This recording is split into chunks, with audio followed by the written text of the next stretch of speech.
दोस्तों, उपराष्ट्रपति चुनाव का परिणाम शनिवार शाम को घोषित हुआ और एनडीए उम्मीदवार जगदीप धनखड़ को विजयी घोषित किया गया था।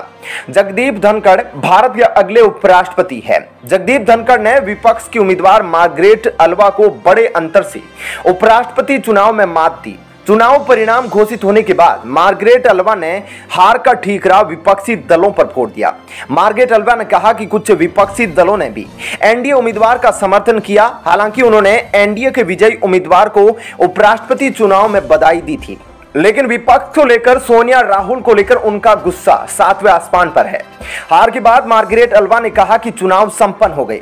हमारे संविधान की रक्षा करने के लिए, लोकतंत्र को मजबूत बनाने के लिए और संसद की गरिमा बहाल करने के लिए संघर्ष जारी रहेगा। इसके बाद उन्होंने विपक्ष के सभी नेताओं और इस चुनाव में उनको वोट देने वाले सभी पार्टियों के सांसदों को धन्यवाद दिया था।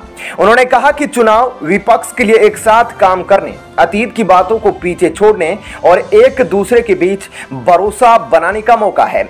बीजेपी का प्रत्यक्ष या परोक्ष तौर पर समर्थन करके कुछ पार्टियों और उनके नेताओं ने अपनी विश्वसनीयता को नुकसान पहुंचाया। मार्गरेट अल्वा ने कहा कि दुर्भाग्य से कुछ विपक्षी पार्टियों ने एकजुट विपक्ष के विचार को पटरी से उतारने की कोशिश में प्रत्यक्ष या अप्रत्यक्ष रूप से बीजेपी का समर्थन करना सुना था।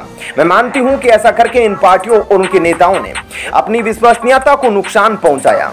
आपको मालूम है कि दोस्तों, उपराष्ट्रपति चुनाव में कुल 780 मतदाताओं में से महज 725 ने ही मतदान किया, जिसमें जगदीप धनखड़ को 528 वोट मिले थे और वहीं मार्गरेट अल्वा को 182 वोट मिले थे, जिसके बाद जगदीप धनखड़ ने एक बड़ी जीत दर्ज की थी मार्गरेट अल्वा पर, जिसके बाद मार्गरेट अल्वा का विपक्ष पर माथा ठना गया था।